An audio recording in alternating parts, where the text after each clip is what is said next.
नमस्कार, स्वागत है आप सभी का एनएफ न्यूज पर। मैं हूं आपके साथ रोहित और मेरे साथ हैं राजनीतिक विश्लेषक एके मिश्रा। एके मिश्रा जो कि लंबे वक्त से राजनीतिक मुद्दों पर टिप्पणी करते आए हैं, समीक्षा करते आए हैं और हाल फिलहाल में जिस तरीके से उन्होंने चुनावों को लेकर बातें की, कई बातें उनकी सत्य साबित हुई।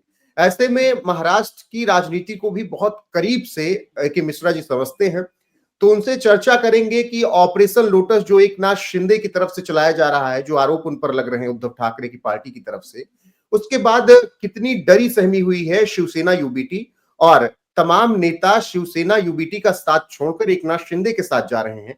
तो उद्धव ठाकरे के पास अब चारा क्या बचा है? एके मिश्रा जी, बहुत बहुत स्वागत है एनएफ न्यूज पर आपका। Thank you Rohit. सर, सबसे पहला सवाल मेरा यही है कि 2025 24 विधानसभा चुनाव के नतीजे महाराष्ट्र के जब आए तो उद्धव ठाकरे की लुटिया तो डूब चुकी थी, 20 सीटें आई। उसके बाद अब पार्टी भी टूटने लगी है। बिल्कुल सही। देखिए रोहित, आप तो बहुत समय से आप सारे लोग जुड़े हुए हैं हमारे साथ। उद्धव ठाकरे जब इंडी अलायंस में मतलब महाविकास अघाड़ी में शामिल हुए थे तो उस वक्त की मेरी कई डिबेट है जो कि अभी भी मेरे यूट्यूब चैनल पे पड़ी हैं। पिछले जी। जितने भी चुनाव हुए हैं, महाराष्ट्र का हुआ हो या 2024 का हुआ हो, मैं लगातार उद्धव ठाकरे और शरद पवार जो महाराष्ट्र के कद्दावर नेता है, हम्म। मैं उनके भविष्य के बारे में लगातार मैं अपने आकलन देता रहा हूं और अक्षरशः वही हुआ, वर्ड बाय वर्ड। ये मेरा हम्म। चैलेंज है कि वर्ड बाय वर्ड जो मैंने बोला था वो चीज हुआ। इस चीज जी। को जब महाविकास अघाड़ी में उद्धव ठाकरे ने जाने का निश्चय लिया था तभी मुझे समझ में आ गया था भविष्य क्या होगा। अब देखिए हम्म। है क्या आपकी जो सवाल है, हालांकि बहुत हाई फाई भारी भरकम मैं टेक्निकल वर्ड यूज नहीं करता हूं लेकिन आज मैं करूंगा। ये पूरा जी। का पूरा जो मुद्दा है ना कि एक पार्टी जैसे आम आदमी पार्टी का देखिए, कुछ नहीं, चार छह आदमी थे लेकिन एक पार्टी बन गई। उसी जगह हम्म। उद्धव ठाकरे की पार्टी जो कि एक बड़ी सशक्त पार्टी थी वो बिखर गई। तो ये हम्म। पॉलिटिकल ग्रुप डायनामिक्स का सब्जेक्ट है। तो हम्म। पार्टी और पार्टी के मेंबरों के बीच लीडर सेंटर में होता है, उसके चारों तरफ मेंबर होते हैं। एक बड़ा हम्म। कॉम्प्लेक्स बॉन्डिंग का सिस्टम होता है और हम्म। वो बॉन्डिंग मटेरियल या जो बॉन्ड होता है और बॉन्डिंग फोर्सेस होते हैं वो होते हैं पार्टी की आइडियोलॉजी बेस, और उसके साथ हम्म। साथ करंट जो मुद्दे चलते रहते हैं उस पर विचार क्या है। तो जब आप अपने पार्टी की आइडियोलॉजी छोड़ देते हैं, किसी के शरीर से अगर मेरुरज्जु हटा दिया जाए, रीढ़ की हड्डी हटा दिया जाए, तो आपकी हम्म। जुबान कितनी मजबूत हो, आपका हृदय कितना मजबूत हो, आपके बाइसेप्स ट्राइसेप्स हो, आप खड़े हम्म। भी नहीं हो पाएंगे। वो हम्म। सारे बॉन्ड भर भरा करके टूट पड़े। यानी नेता नेता मतलब उद्धव ठाकरे, जी। पार्टी पार्टी और उद्धव ठाकरे के बीच जो था, और उद्धव ठाकरे वर्सेस जो उनके लीडर्स थे, विधायक वगैरह, एमपी एमएलए, प्लस एक हम्म। और एक्सटेंडेड बॉन्डिंग होती है, पार्टी पार्टी का नेता और इन सब का पब्लिक से जो बॉन्डिंग होती है। वो सारे बॉन्ड जो है डाइल्यूट हो गए, कमजोर पड़ गए, और कमजोर बिल्कुल। पड़ गए तो वो टूट टूट के सब अलग हो रहे हैं। ये सिंपल सा पॉलिटिकल ग्रुप डायनामिक्स का प्रोसेस है। जी। जी। एके मिश्रा जी, देखिए, हमेशा ये बात होती है कि अगर विचारधारा से आपने समझौता कर लिया तो फिर लोग भी आपके नहीं होते। क्या 2019 में जो गलती की उद्धव ठाकरे ने सत्ता के लिए, बाला साहब ठाकरे ने कभी किंग बनने की नहीं सोची, किंग मेकर की भूमिका में रहे, वो गलती उद्धव ठाकरे पर धीरे धीरे भारी पड़ती गई? देखिए उस वक्त जिस वक्त उद्धव ठाकरे ने ये डिसीजन लिया होगा, पॉलिटिकल साइकोलॉजी को मैं बहुत अच्छे तरीके से समझता हूँ। कोई भी नेता, हम्म। आप शरद पवार को भी इसमें जोड़िए, उन्होंने भी और उद्धव ठाकरे ने एक साथ जो सारे डिसीजंस लेने शुरू किए, और शरद पवार ने अपनी पार्टी के हम्म। लिए जो डिसीजंस लेने शुरू किए, उनके दिमाग में, या किसी और नेता, नीतीश कुमार को आप ले लीजिए ना, इधर गए उधर गए, बहुत सारे ऐसे नेता है, उस वक्त वो हम्म। जो डिसीजन लेते हैं तत्काल अगर देखा जाए तो उनके हिसाब से वो सही रहता है। लेकिन अगर हम्म। उतनी एनालिटिकल स्किल नहीं है, एक्सपर्टाइज नहीं है, तो हो सकता है तुरंत वो डिसीजन आपके गलत हो जाए, आपको नुकसान उठाना पड़े, या उसका इम्पैक्ट लॉन्ग टर्म में आपको दिखाई पड़े, जो शिवसेना उद्धव ठाकरे और एनसीपी शरद पवार जी के साथ हो रहा है। तो उस वक्त हम्म। उन्होंने जो डिसीजन लिया था, उनके जो फीडबैक थे, उनकी जो अपनी सोच थी, बहुत सोच समझ के डिसीजन लिया था। उनको ये लगा था कि हम पार्टी को अगर शिफ्ट कर रहे हैं एक आइडियोलॉजिकल ट्रैक से दूसरे आइडियोलॉजिकल ट्रैक पे, तो हम इसको कैरी ऑन कर ले जाएंगे। लेकिन वो नहीं, एके हुआ मिश्रा जी, नहीं। देखिए वो तो उनका सोचना था, लेकिन जब आपकी विरासत बाला साहब ठाकरे की रही हो, जब आपकी विरासत हिंदुत्व की रही हो, जब आपकी विरासत राम मंदिर के लिए लड़ाई की रही हो, तब उनके साथ कैसे खड़े हो सकते हैं जिन्होंने राम मंदिर के अस्तित्व पर सवाल उठाया, जिन्होंने राम को काल्पनिक कहा। जनता के बीच हम जब गए तो लोगों ने कहा कि सबसे बड़ी दिक्कत तो यही हो गई कि विचारधारा से समझौता किया और उनके साथ मिल गए जाकर, जो कि हाँ हमेशा राम देखिए, के अस्तित्व पर सवाल उठाते रहे।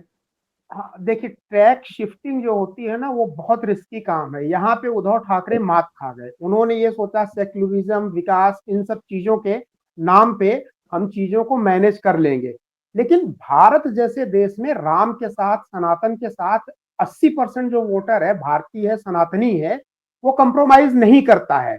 शायद उद्धव हम्म। ठाकरे बालाजी साहब ठाकरे के पुत्र होते हुए भी उस गहराई, उस मजबूती को नहीं समझ पाए कि उनके पार्टी की आइडियोलॉजी कितनी मजबूती से भारतीय और सनातन परंपराओं से जुड़ी रही है, राम के साथ जुड़ी रही है।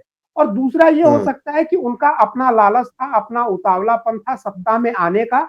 और जब आदमी जी। लालची होता है तो उसकी दूरदृष्टि खत्म हो जाती है।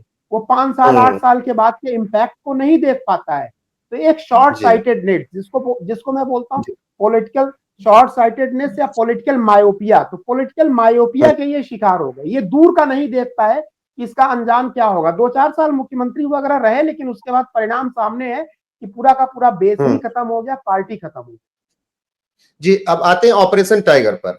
एकनाथ शिंदे गुट पर ये लगातार आरोप लग रहे हैं कि ऑपरेशन टाइगर वो चला रहे हैं और उद्धव ठाकरे की पार्टी के नेताओं को तोड़ रहे हैं। राजन सालवी जो कि कोंकण से आते हैं, अच्छे खासे संबंध रहे उद्धव ठाकरे से, उन्होंने पार्टी छोड़ दी।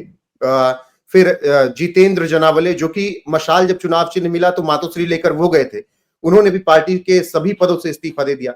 6 सांसद और 16 विधायक ऐसे बताए जा रहे हैं जो कि उद्धव ठाकरे से नाराज चल रहे हैं।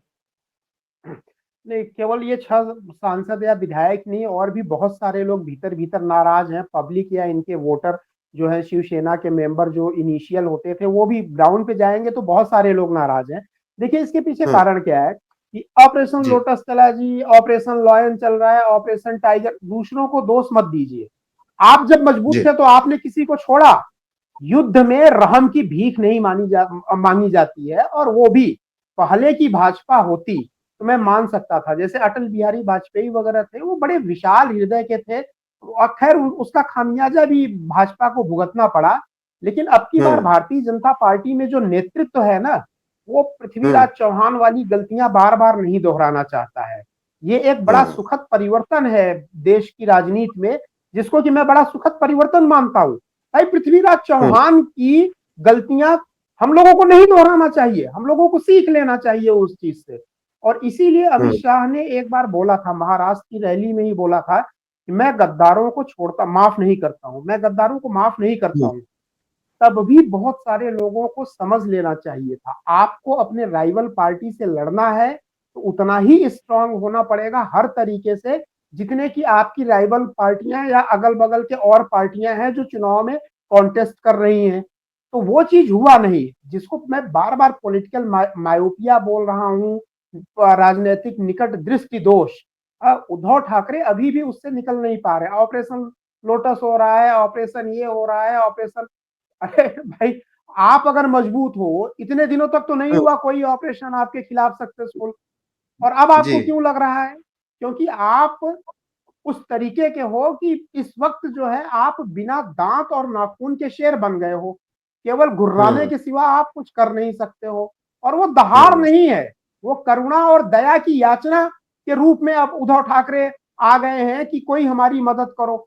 जिनसे वो हम्म। मदद लेना चाहते हैं वो भी निर्बल हो गए हैं, तो उनके साथी भी उनकी क्या मदद करेंगे? बिल्कुल। ऐसे में आपने बहुत बेहतर टिप्पणी की, तो आखिरी सवाल मैं इस मुद्दे पर करना चाहूंगा कि मातोश्री आज खुद कह रहा है कि मेरी मदद करो। वो मातोश्री जिसके पास देश की अधिकतर राजनीति जाकर खड़ी होती थी बाला साहब ठाकरे के टाइम पे कि आप मेरी मदद कीजिए, आप मेरी सहायता कीजिए, आज वो उद्धव ठाकरे अपने सांसदों विधायकों के साथ मीटिंग करके कह रहे हैं कि आप उन पार्टियों में मत जाइए किसी भी जहां पर बीजेपी या विपक्ष के नेता आते हो। आप ऐसे मीटिंग्स में शामिल ना होइए जहां पर विपक्ष के नेता आते हो। आप लोग कहां पर डिनर करने जा रहे हैं, कहां लंच करने जा रहे हैं, इसकी जानकारी आला कमान को देकर जाइए। इस तरीके से नेता बचाए जा सकते हैं क्या? अब ये खैर कोई बुरी चीज नहीं है, पार्टियां व्हिप तक जारी करती हैं किसी गंभीर मुद्दे पे, ये उनको करना चाहिए, इसका मैं फेवर करता हूं। लेकिन सवाल ये है कि दयनीय स्थिति से पार्टी के बिखराव को रोका नहीं जा सकता है। देखिए, एक स्थिति वो भी थी कि बाला साहब ठाकरे को किसी को बोलना नहीं पड़ता था कि भाई आप दूसरे के पास, जब आपकी बॉन्डिंग मजबूत होती है ना आइडियोलॉजिकल, तो आप सबसे मिलो। बाला साहब ठाकरे को विश्वास था कि सबसे मिलने के बाद भी कोई हमसे छोड़ के नहीं जाएगा, क्योंकि उस तरह की बॉन्डिंग, इमोशनल बॉन्डिंग उन्होंने डेवलप की थी अपने नेताओं और कार्यकर्ताओं के साथ।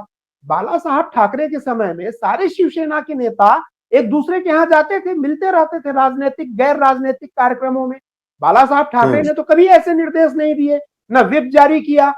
तो ये बॉन्डिंग का मैटर है कि अगर आप कमजोर हो गए हैं, पार्टी के नेताओं का विश्वास आपके अंदर से खत्म हो रहा है, क्योंकि आपके अंदर वो लीडरशिप स्किल अब दिखाई नहीं दे रही है, नेतृत्व की क्षमता दिखाई नहीं दे रही। इंदिरा गांधी ने कभी किसी अपने नेता को नहीं बोला, या मोदी जी या अभी भी जो है कभी किसी नेता को नहीं बोलते हैं कि भाई तुम यहां मत जाओ, वहां मत जाओ, जिसको जहां जाना हो जाओ। कोई छोड़ के नहीं जा रहा है, क्यों नहीं कोई छोड़, पद नहीं मिल रहा है तब भी लोग छोड़ के नहीं जा रहे हैं भाजपा को। या कालांतर में, पास्ट में ऐसी बहुत सारी पार्टियां रही हैं कि पद भले न मिले लेकिन छोड़ के नहीं जाते थे। तो पार्टी, पॉलिटिकल पार्टी और उसके नेता ने कितनी strong political ideological bonding develop की है अपने कार्यकर्ताओं, जनता के साथ और अपने लीडरों के साथ, ये उस पर डिपेंड करता है, जो कि उद्धव ठाकरे के साथ खत्म हो गई है। इसलिए वो कन्विंस भी नहीं कर पा रहे हैं। बिल्कुल, और यही वजह है कि आरोप दूसरे पर कि ऑपरेशन टाइगर चलाकर हमारे नेताओं को तोड़ा जा रहा है। और एके मिश्रा जी ने बहुत अच्छे से समझाया कि उद्धव ठाकरे कहां मात खा रहे हैं, क्यों शिवसेना यूबीटी में भगदड़ मची है। बाकी आप दर्शकों की राय क्या है, कमेंट में जरूर बताइएगा। बने रहेगा एनएफ न्यूज पर लगातार। नमस्कार।